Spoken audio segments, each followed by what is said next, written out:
Wednesdays are preserved for private members' bills and motions, Honorable Speaker, and this then is placed rightly to move to consider that the House considers to move this private members' business for today and replace it with the businesses that appear as orders number 9, 10, 11 in today's order paper, so that we can be able to dispense of the very important businesses, Honorable Speaker, that are ahead of us, owing to the fact that we are going or proceeding for recess from tomorrow, and it's only important that we finish the very, very other important business that is ahead of us. So I beg to move, Honorable Speaker, and I request the Honorable Chairman for the delegated committee, the Honorable Chepkonga, to second. Honorable Chepkonga. I thank you, Honorable Speaker.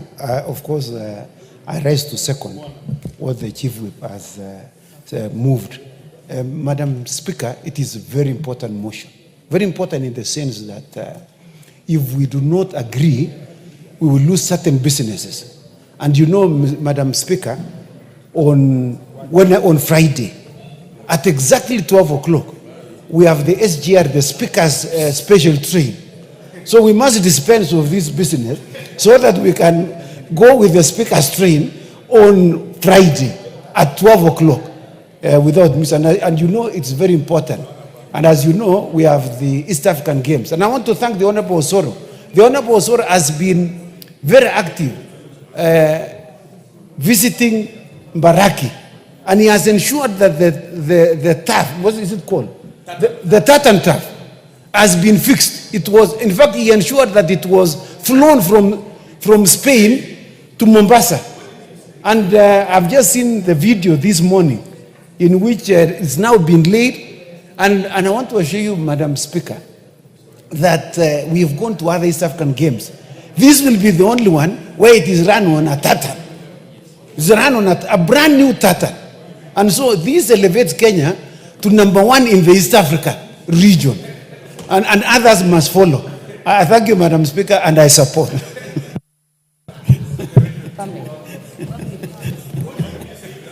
I hope, Honorable Chepkonga, that the performance would be as good as the facilities. Honorable members, I therefore propose that this House resolves to exempt the business appearing as order numbers 9, 10, 11, 12, 13, and 14 in today's order paper from the provisions of Standing Order 43, being a Wednesday morning, a day allocated for business not sponsored by the majority or minority party, or business sponsored by a committee. Do I put the question? Honorable members, I therefore put the question that this House resolve to exempt the business appearing as order numbers 9, 10, 11, 12, 13, and 14, order Honorable Maingi, in today's order paper from the provisions of Standing Order 43, being a Wednesday morning, a day allocated for business not sponsored by the majority or minority party, or business sponsored by a committee. As many as are of that opinion say aye. Aye. As many as are of a contrary opinion say nay. The ayes have it. Next order. Order number 9, motion, consideration of Senate amendments to the Statutory Instruments Amendment Bill, National Assembly Bill number 2 of 2023. Question to be put.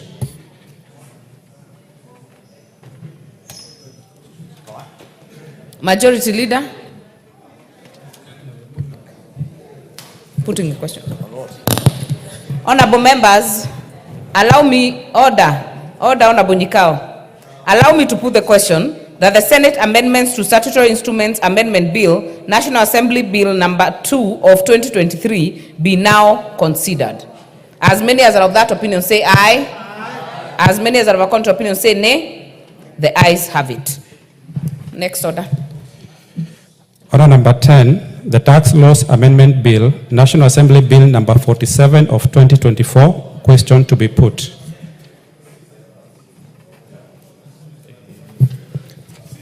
Honorable members, I put the question that the Tax Laws Amendment Bill, National Assembly Bill number 47 of 2024, be read a second time. As many as are of that opinion say aye. Aye. As many as are of a contrary opinion say nay. The ayes have it.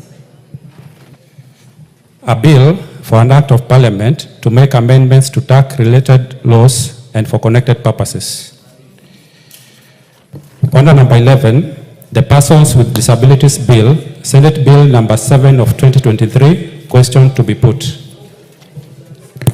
Honorable members, I put the question that the Persons with Disabilities Bill, Senate Bill number 7 of 2023, be read a second time. As many as are of that opinion say aye. Aye. As many as are of a contrary opinion say nay. The ayes have it. A bill for an act of parliament to give effects to Article 54 of the Constitution, to restructure the National Council for Persons with Disabilities and to provide for its functions and powers, to provide for the institutional framework for protecting, promoting, and monitoring the rights of persons with disabilities, to provide for incentives and reliefs, and for connected purposes.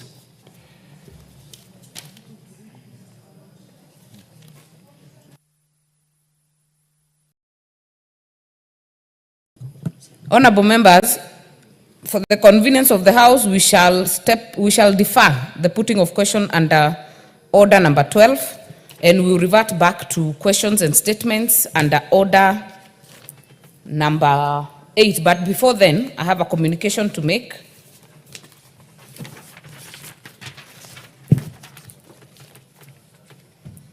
Under order number 2, I have a communication on withdrawal of specific provisions in the Business Laws Amendment Bill, National Assembly Bill number 49 of 2024. Honorable members, this is a communication regarding the withdrawal of specific provisions contained in the Business Laws Amendment Bill, National Assembly Bill number 49 of 2024, which we will consider shortly in the Committee of the Whole House. Honorable members, as you may be aware, the Business Laws Amendment Bill, National Assembly Bill number 49 of 2024, was published by Kenya Gazette Supplement number 195 of 1st November 2024 to effect various amendments to 9 statutes. The bill, which is sponsored by the Leader of Majority Party, was read a first time on 13th November 2024. Thereafter, the bill was referred to the Departmental Committees on Trade, Industry and Cooperatives and the Departmental Committee on Finance, National Planning for consideration of relevant provisions in accordance with the respective mandates, with the lead committee being the Departmental Committee on Finance and National Planning. The Departmental Committee on Finance and National Planning tabled the report on the bill in the House on Monday, 2nd December 2024. Thereafter, the bill was considered and passed by the House at second reading on Tuesday, 3rd December 2024, and committed to the Committee of the Whole House. Indeed, as you may have noticed on today's order paper, the bill is scheduled for consideration in the Committee of the Whole House under order number 11. Honorable members, before the House proceeds to consider the bill in the Committee of the Whole House, I wish to notify the House that I have since received a request from the sponsor of the bill, the Leader of the Majority Party, by the letter dated 2nd December 2024, seeking my consent for the withdrawal of the proposed amendments relating to the Scrap Metal Act, Cap 503, as contained in the bill. The amendments seek to alter the composition of the Scrap Metal Council. In the letter, the Leader of Majority Party notes that the House recently passed the Statute Law Miscellaneous Amendments Bill, National Assembly Bill number 67 of 2023, which included amendments to the Scrap Metal Act, Cap 503. In passing the Statute Law Miscellaneous Amendment Bill, National Assembly Bill number 67 of 2023, the House amended the very same provision that is now contained in the Business Laws Amendment Bill 2024 and referred it to the Senate for consideration. According to the Leader of the Majority Party, it will be untidy to consider amendments to Section 4 of the Scrap Metal Act, Cap 503, while the Statute Law Miscellaneous Amendment Bill, National Assembly number 67 of 2023, awaits consideration by the Senate. Honorable members, having considered the justification by the Leader of the Majority Party, I have acceded to his request to withdraw the provisions relating to the Scrap Metal Act Cap 503 as contained in the Business Laws Amendment Bill, National Assembly Bill number 49 of 2024.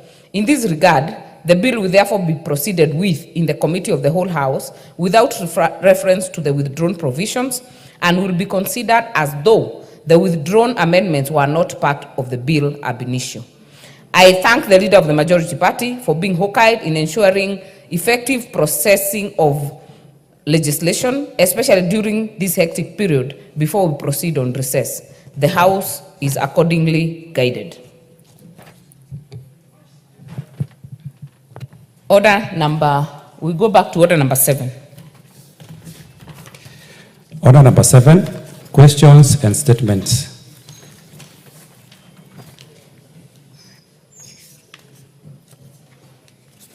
Well, the first statement will be, the first statement will be by Honorable Member for Dagoretti North, as annexed in the order paper. Honorable Beatrice Elachi, if not in the House, it is dropped. The next statement will be by Honorable Wanjiku Muhia. I'm present. Thank you, Honorable Speaker. Honorable Speaker, pursuant to the provision of Standing Order 44-2C, I rise to request for a statement from the Chairperson of Departmental Committee on Energy regarding the connection of transformer delivered to Kipipiri Technical and Vocational College in Kipipiri constituency. Honorable Speaker, in February 2024, the Kenya Power and Lighting Company, KPOC, delivered a transformer to the Kipipiri Technical and Vocational College as part of the electrification efforts in the constituency. However, despite the progressive step, the transformer is yet to be connected to the grid. This has severely impeded the institution's ability to run critical training programs, particularly those requiring electrical equipment and modern technology. Furthermore, this situation has hindered the college from achieving its objective of equipping young people with the skills necessary to compete in the job market. It is worth noting that the technical and vocational training institutions play a pivotal role in fostering innovation, entrepreneurship, and individual growth. The lack of power supply therefore undermines not only the development of Kipipiri Technical and Vocational College, but also the broader national agenda of advancing technical education and addressing youth unemployment. Honorable Speaker, it is against this background that I request for a statement from the Chairperson of Departmental Committee on Energy on the following. 1, to provide reasons for the delay in connecting the transformer at Kipipiri Technical and Vocational College to the grid, hindering access to power by the college and adjacent community. 2, to indicate timelines for the connections of the transformer to the grid for the college to benefit from this critical infrastructure. And finally, to indicate measures put in place to ensure that such delays are avoided in future. Honorable Speaker, noting that you are very constrained of time, and noting that we are ending this session on Friday, and noting that this transformer was delivered back in February, the school closed in April, they closed in August, they have closed in December. I would request you, if you could guide the chair to ensure that this is connected by January. Thank you, Madam Speaker. I see the Chair for Energy is in the House. Can you give an undertaking? Honorable Speaker, if you allow me, I have the answer to this question. So maybe I can give the response, and the issue of maybe the response from the ministry will be just procedural, because I've had a discussion with the ministry and also Kenya Power on the same issue. And I want to confirm to the House that this particular transformer, currently the technical college is served by 200 kV transformer, which also serves the community. And Honorable Kenya Power has made an undertaking. Chair of Energy, yes. Do you have it written? No, Honorable Speaker, you remember the substantive speaker ruled that you do not have to wait if you have the answer, because you really must understand your ministry. I do not need to have a written response for me to comfortably and be able to respond to this particular question. Just wanted to confirm to the member that the transformer will be installed on Friday. That is tomorrow but 1. Honorable Wanjiku, that is satisfactory enough? Thank you, Honorable Speaker. I appreciate the chair, and I beg the other chairs to work promptly like Honorable Kawaya. To be as Thank you. efficient. As efficient as such, and I know the residents of Kipipiri and indeed the area within Mawingu will go for Christmas being very happy. Thank you. Thank you. That is very well done. Member for North Hor, Honorable Wario. Thank you, Honorable Speaker. Pursuant to Standing Order 44C, I rise to request statement from the Chairperson of the Departmental Committee on Transport and Infrastructure regarding the status of the construction of Shegel-Maikona Road connecting Saku and Northern constituency. Honorable Speaker, on 17th August 2022, construction of Shegel-Maikona Road commenced under contract number Kenha RDD 3637-2022, which was awarded to Zongumei Engineering Group Limited and Midland Construction Company Limited at a cost of 7,836,751,654. Honorable members, order, Honorable Wario. The consultations are too loud. Kindly let's maintain some decorum. Continue, Honorable Wario. Thank you. This 74.3 kilometer infrastructure project was initiated to improve road connectivity in Northern constituency. However, in October 2023, the construction works were discontinued, with the contractor reducing operations and finally relocating equipment to other construction sites within the country. Honorable Speaker, Northern constituency is the largest constituency in Kenya, yet it lacks any paved road infrastructure. The absence of tarmac road continues to restrict mobility, particularly during rainy season when existing roads become impassable for extended periods. This also impairs access to critical services like healthcare facilities, education, and markets. Additionally, the delay in construction affects the implementation timeline of the multiple development initiatives in the region, including the Kengen wind power projects in gas area. Honorable Speaker, it is against this backdrop that I request for a statement from the Chairperson of the Departmental Committee on Transport and Infrastructure addressing the following. Report on the status of the Shegel-Maikona Road construction, including the financial and administrative factors that have led to the delay in the construction. And finally, interventions by the ministry to ensure the completion of this critical road infrastructure, including the revised project implementation schedule with the specific completion dates. Thank you, Honorable Speaker. This statement is to the Committee on Transport and Infrastructure. Honorable GK, are you as efficient as Honorable Kawaya? Do you have the response? I don't have the response right away, Honorable Speaker, but if I'm given time, I will respond as soon as How we are long? back after recess. Honorable Wario? Honorable Speaker, this issue was raised several times and also had discussion with His Excellency and also the ministry. So I really need if this information can be sorted and probably responded by tomorrow. Because the factor that really affects the people of North Hor. I will commit it to the committee. Honorable GK, you realize we are taking a long recess. If you can do it before, the better. But it has to be satisfactory. We only have one day, Honorable Speaker, but if he requires response in a day, we will do our best. We can give little information. But, do your best to get it? Yes, we will. Before we break. We have some responses from some committees. Number one, again the question by Honorable Wario, to be responded by the Chair, Agriculture Committee.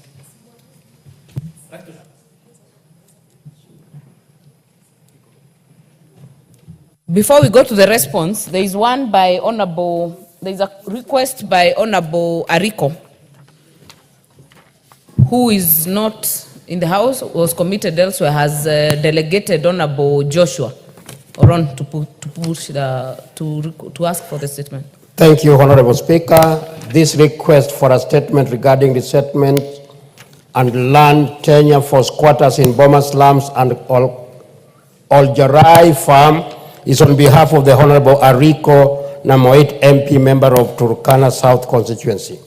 Honorable Speaker, pursuant to the provisions of Standing Order 44-2C, I rise to request for a statement from the chairperson of the Department Committee on Lands regarding resettlement of squatters in Boma slums in Eldoret and Oljarai Farm in Naivasha.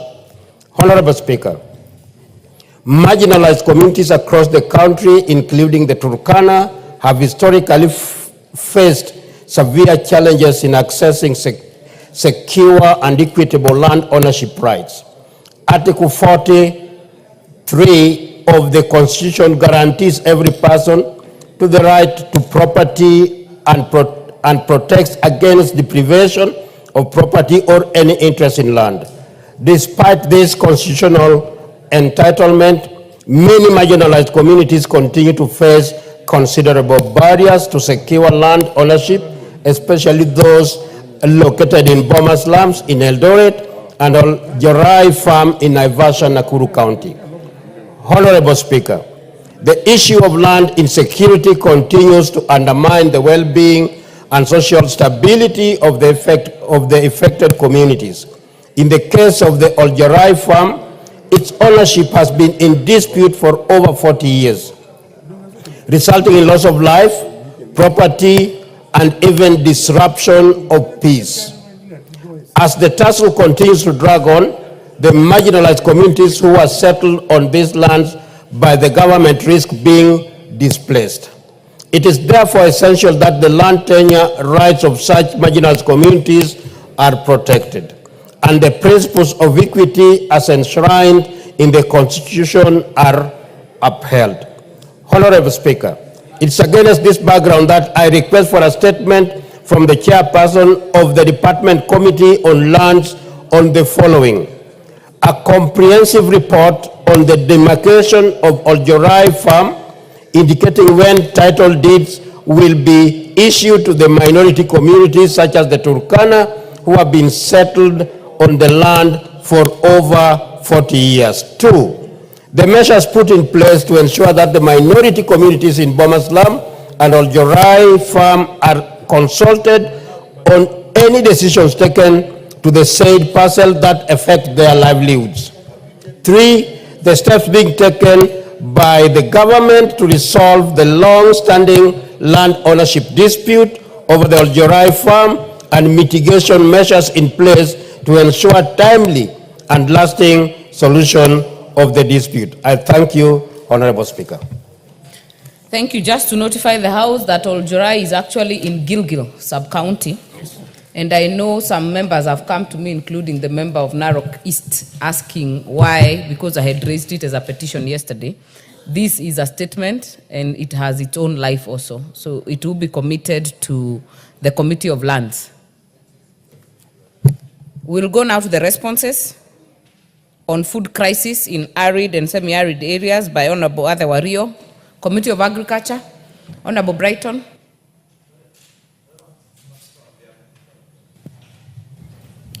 Thank you very much, Mr. Speaker, Madam Speaker.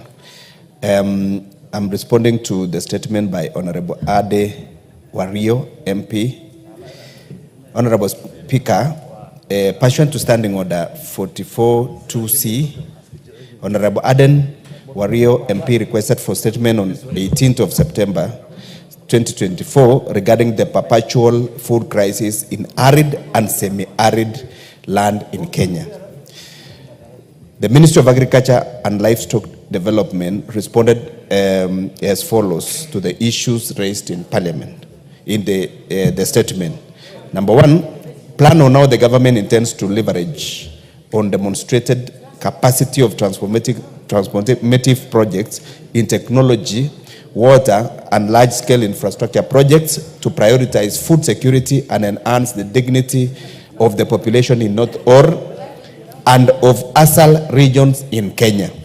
The Ministry of Agriculture and Livestock, in collaboration with various stakeholders, through the holistic approach of transforming food security, has put in place a number of strategies to tackle food insecurity in ASAL, guided by the Agriculture Sector Transformation and Growth Strategy, ASTGS. The ministry is focusing on 3 key outcomes: increasing small-scale farmer incomes, boosting agriculture output and value addition, and strengthening household food resilience. The key initiative supporting the transformation of food systems include promoting sustainable farming practice and investing in irrigation and water management system to mitigate the sector's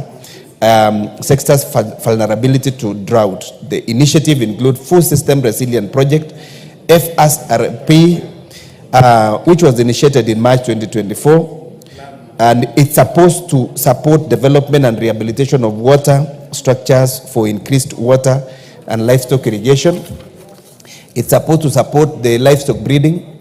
It's supposed to support feedlots, demonstration of light in schools, institutions, market infrastructure like hay stores, production aggregation centers, and roll out agripreneur model, and that involves onboarding of business accelerators and agripreneurs in all wards. There is also the enhanced water infrastructure. The National Irrigation Authority has built about 35,000 water pans across the 31 counties, including the ASAL counties, and is also rehabilitating small dams and water pans. The water pans can irrigate up to 48,000 acres. There is also the Emergency Locust Response Project, ELRP. The first phase of the project was to respond to the threat of the livelihood posed by the outbreak of desert locust and strengthening systems of invasion preparedness that impacted on the ASAL counties. The second phase is supporting communities to regain the lost livelihood. The key interventions in this phase are provision of assorted crops and livestock input packages for individuals, provision of emergency livestock feeds, provision of tracking water, communities, and human use, strategic supporting treatment for livestock, improve pasture production, storage sheds, and development and rehabilitation of water pans and boreholes. There is also this digital extension service. The ministry has rolled out the e-extension service to ensure dissemination of agriculture technologies. The e-extension service aimed at reaching out to over 7 million farmers. Through the various apps, farmers can get real-time access to information, weather updates,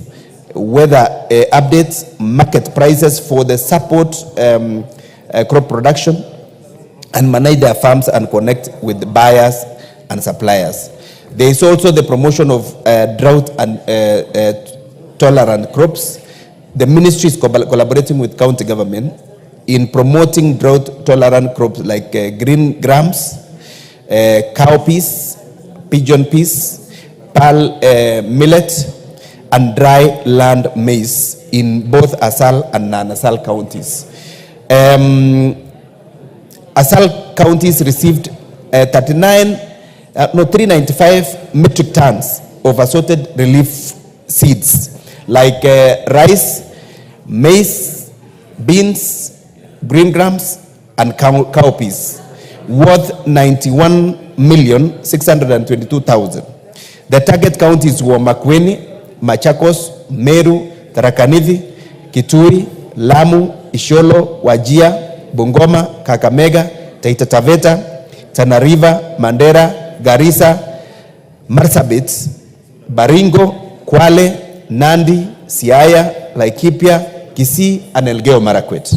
The assorted tree seedlings like avocado, mango, macadamia, coconut, and cashew nuts, worth 524,770,000, were distributed to both ASAL and non-ASAL counties, beneficiary counties being Embu, Meru, Kiambu, Lamu, Kilifi, Makueni, Kitui, Baringo, Bomet, Marsabit, Wajir, Laikipia, and Samburu. Access to financial service and credit. The government, in collaboration with private sector, has made significant strides in enhancing agricultural productivity through access of credit programs like Kilimo Biashara program, which provides low-interest loans to farmers, facilitating access to necessary inputs like seeds, fertilizer, and equipment. There is also the crop and livestock insurance program. The program has benefited 16 counties, including Kitui, Makueni, Tharaka Nithi, Samburu, Marsabit, Kwale, Machakos, Embu, Mbeere North and Mbeere South, and Meru. 200,000 smallholder farmers have benefited. Question number 2 is explaining as to why the government allocates substantial resource for relief food annually, but minimal or no resource for specific, measurable, achievable, realistic, and time-bound smart food security program in ASAL regions. Honorable Speaker, the government has been allocating substantial resources to relief foods for food security programs in ASAL regions.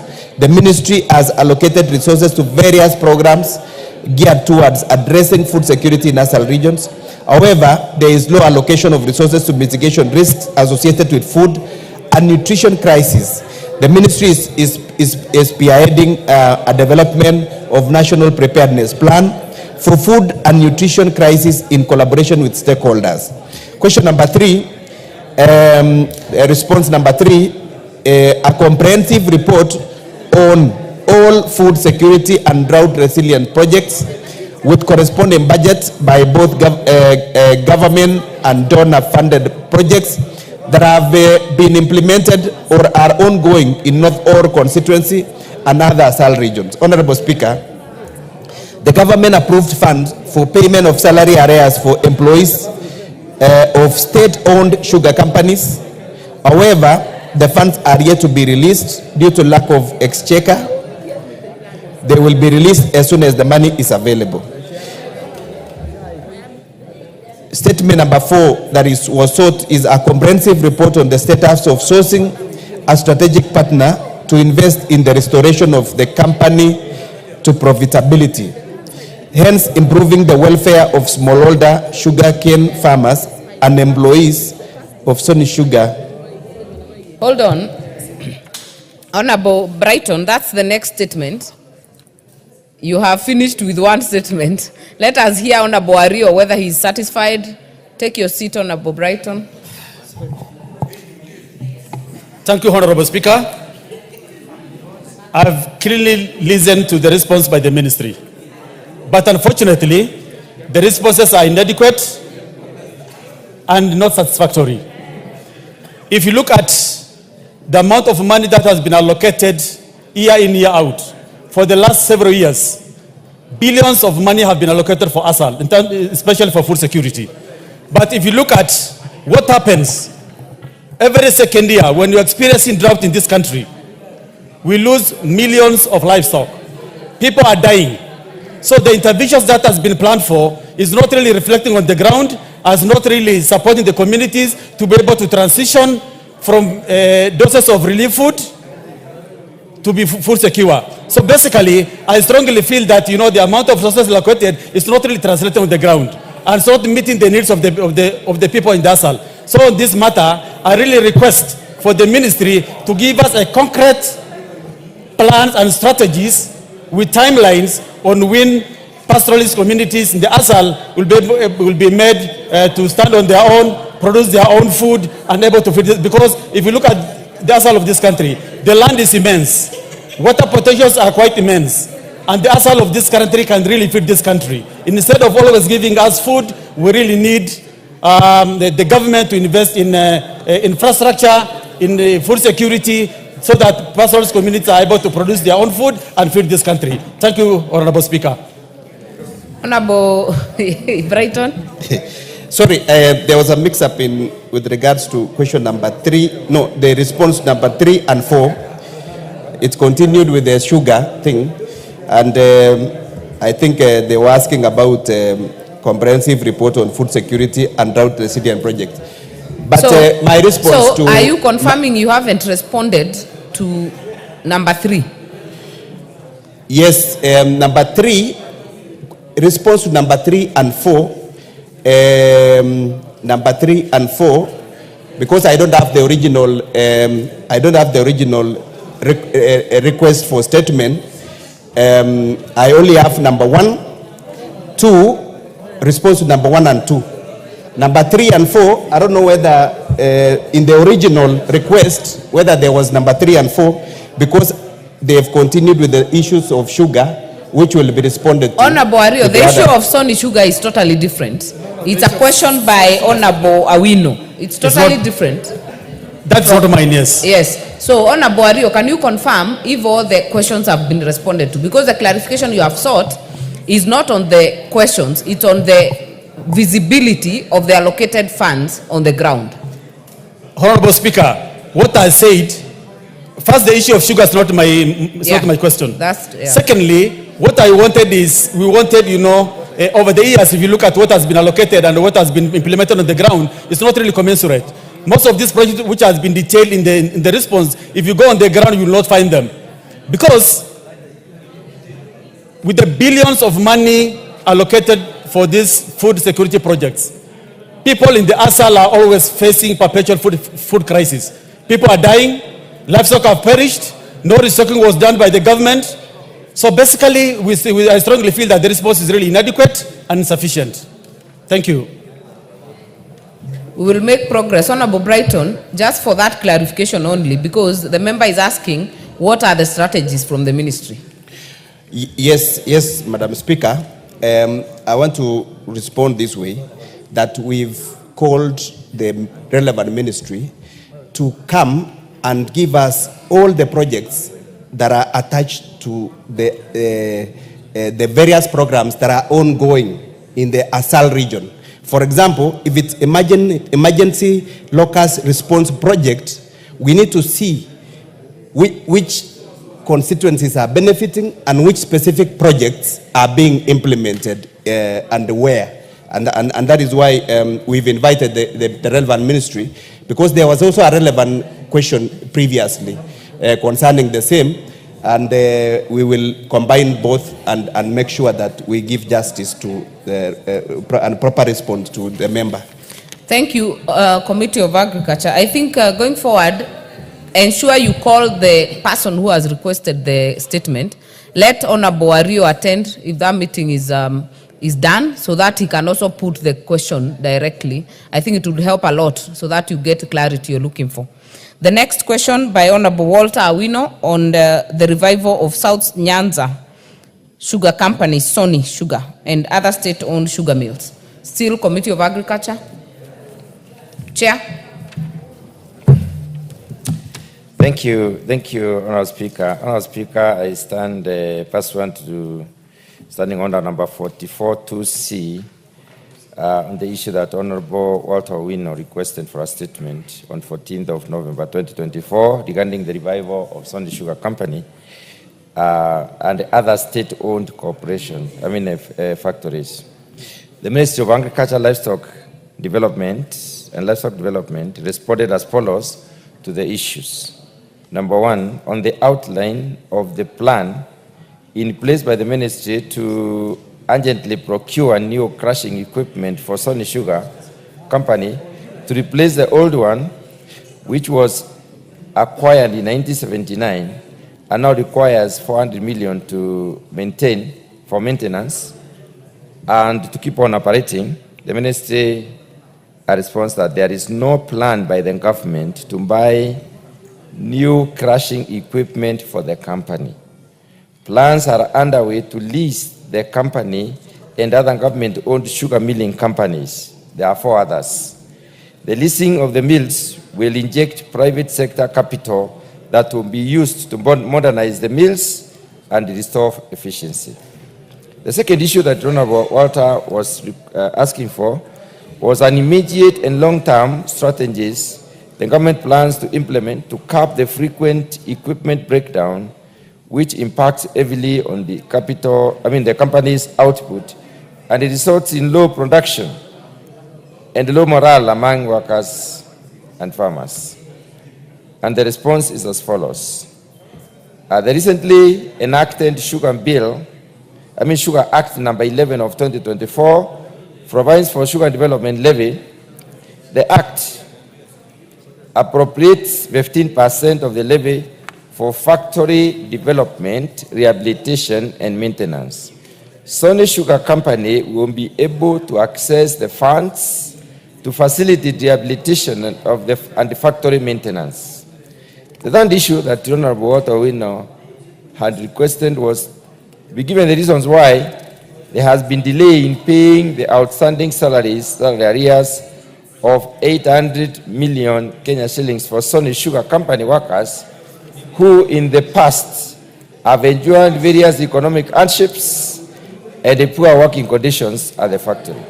And the response is as follows, Honorable Speaker, that the government approved funds for repayment of salaries, salary arrears for employees of state-owned sugar companies.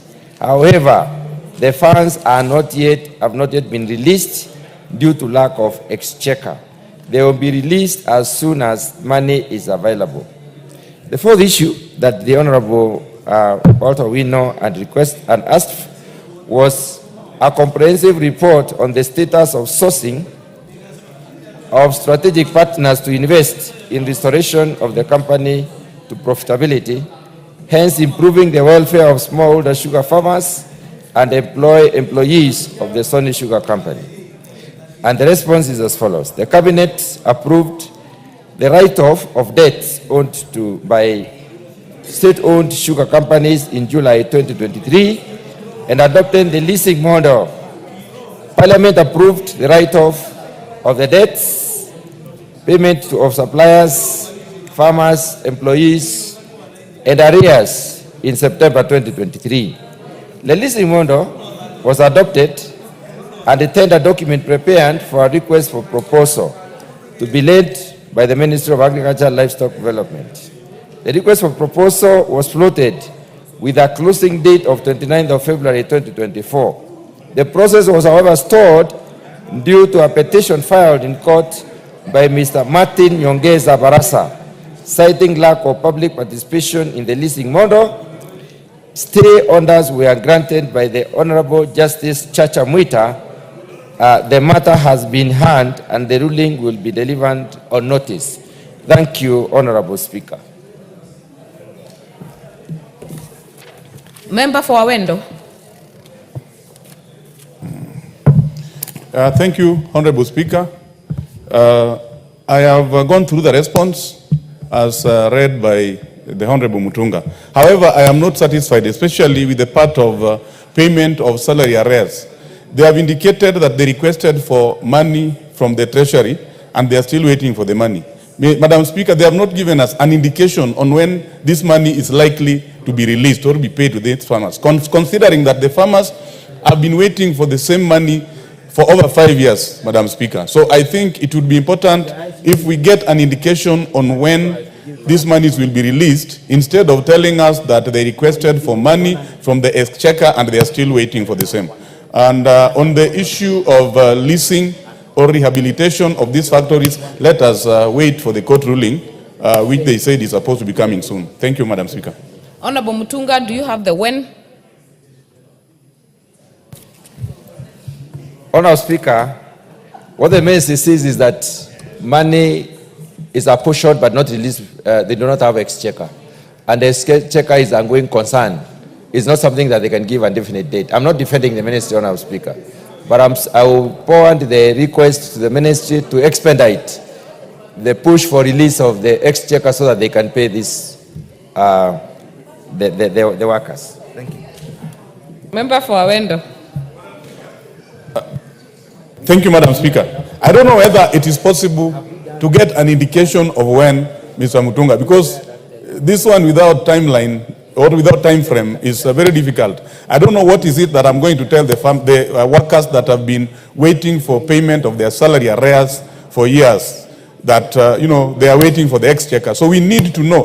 We are talking about salary for services that have already been rendered. So is it possible to know when the exchequer is going to release the funds? Thank you.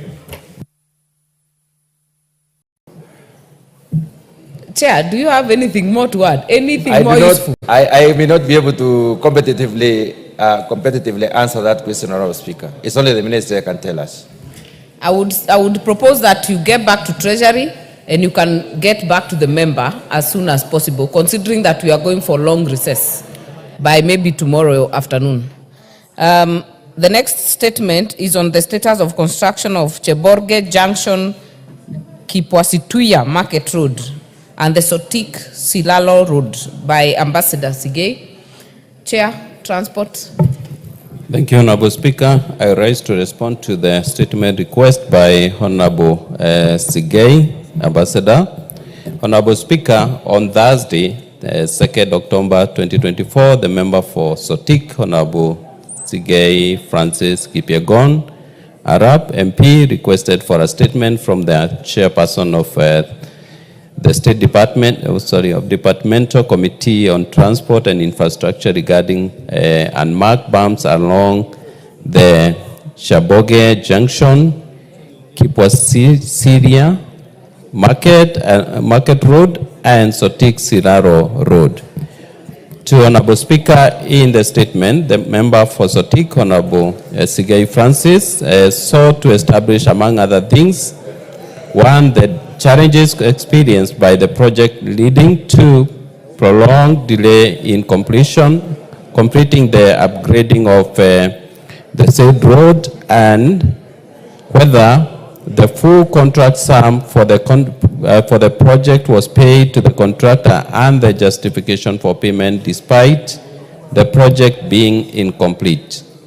3, an update on when the contractor will resume the works and expected timeline for completion of the road, considering that the Sotik Silaro section is impassable. 4, the measures being taken by the Ministry of Roads and Transport to ensure that value for money is obtained with respect to the project without causing significant inconveniences to the locals, and alternative measures for the impassable sections of the road. Honorable Speaker, the committee received a response from the Ministry of Roads and Transport through the Clerk of the National Assembly, which I now wish to make. Honorable Speaker, with regard to the challenges experienced by the project leading to the prolonged delay in completion of the upgrading of the said road, the Ministry acknowledges that the project for the upgrading to bitumen standard and maintenance of Cheborge Junction has suffered prolonged delays in completion.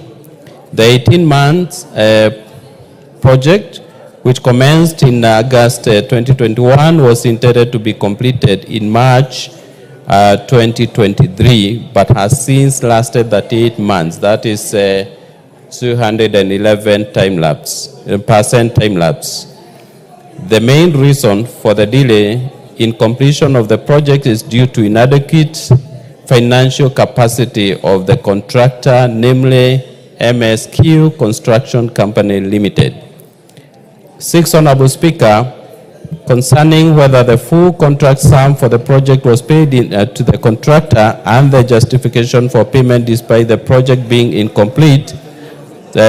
So far, Honorable Speaker, the contractor has been paid his advance payment amounting to Kenya shilling 59 million, and is contractual, which is contractually obligated. He has since not raised another certificate for processing and has consequently not been paid any further amount.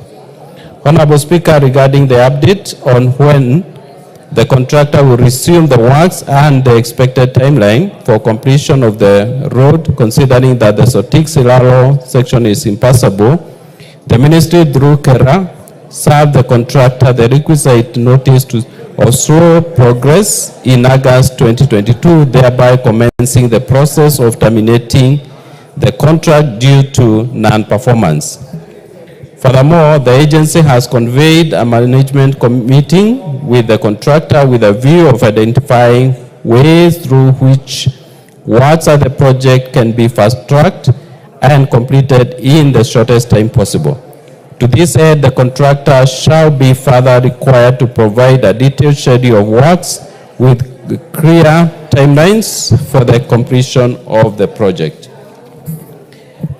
In the event that there is no immediate improvement in progress, KERA shall invoke the relevant contractual clauses and initiate mutual termination of the contract with a view of repackaging the remainder of the works to form a new contract and proceed to identify a contractor through a competitive procurement process. Honorable Speaker, with regard to the measures being taken by the ministry to ensure that value for money is obtained with respect to the project without causing significant inconveniences to the locals and alternative measures for the impassable section of the road, I would like to submit that the ministry commits to ensure that all works on the road adhere to acceptable engineering standards without fail to guarantee value for money at the project. This shall be through existing contractual and administrative controls that are designed to ensure the requisite quality is upheld. In regard to maintenance, the contractor is under instruction to maintain the entire road ahead of works and shall be tasked to prioritize ensuring mobility of the road in the immediate term. Honorable Speaker, I submit. Ambassador Sigei, is that satisfactory? Madam Speaker, I want to appreciate the answer from the Chair of Infrastructure. But, Madam Speaker, it has fallen far short of my satisfaction. Number one, since 2022, Madam Speaker, is a very long time, and nothing has happened. People are suffering. People are coming from Cheburga area, coming to Sotik. It's a big problem. Vehicles we have had breakdowns of vehicles passing that route, and there's a lot of wear and tear of the owners of vehicles on that road. Even passing there on foot is a big problem. So, Madam Speaker, I really want to ask the Chair to give me more information, especially on what he said, that the contractor have been instructed to continue maintaining the road. Madam Speaker, there is nothing going on. The road has never been maintained.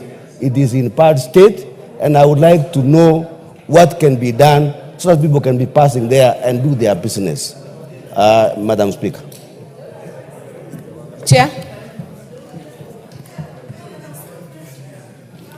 Madam Speaker, I want to agree with the honorable member, and here we are dealing with a crooked contractor who has been paid money to commence his works at the project, but he has not done what is expected of him.